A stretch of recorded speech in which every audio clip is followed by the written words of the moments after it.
ভালোবাসি। চলো আমরা দুইজনে পালিয়ে যাই, পালিয়ে গিয়ে দুইজন একসঙ্গে সুখে সংসার করি। কিন্তু টুনি, আমি তো একদম বেকার, আমার তো ধরতে গেলে কিছুই নাই, তো পালাইয়ে বিয়া কইরা তোমারে খাওয়ামো কি? আরে পাগল, আমার কিচ্ছু লাগবে না, তুমি যা খেয়ে থাকবে আমিও তাই খেয়ে থাকবো। ও তাই নাকি? তা সারাদিন বিড়ি খাইয়া থাকতে পারবা তো?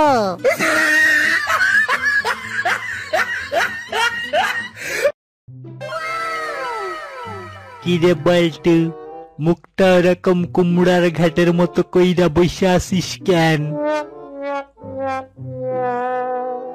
আর কইস না দোস্ত, বউ গেছে বাপের বাড়ি, তাই আজকে ভাবলাম শীতের মধ্যে একটু চা বানাইয়া খাই। তারপর পাত্রের মধ্যে পানি আর চা পাতি দিয়ে 2 ঘন্টা জাল করার পরও দেখি পানি লাল হয় না। এর লেগে আরো 2 ঘন্টা জাল করলাম, তারপরও দেখি পানি লাল হয় না। তারপর আরো 2 ঘন্টা জাল করার পর বুঝতে পারলাম পানির মধ্যে চা পাতি ছিল না, ওইটা ছিল কালো জিরা।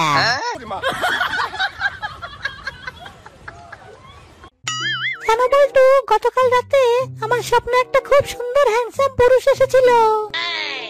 ও তাই নাকি জান? তা লোকটা মনে হয় তোমার স্বপ্নে একাই আসছিল, তাই না? লোকটার বউটাও কিন্তু খুবই সুন্দর। হ্যাঁ, তা তো একাই এসেছিল। তা তুমি লোকটার বউকে চিনলে কিভাবে? আরে কেমনে আবার, ওই লোকটার বউটা তো কালকে স্বপ্নে আমার কাছে আসছিল, এর লেগেই তো লোকটা তোমার কাছে গেছে।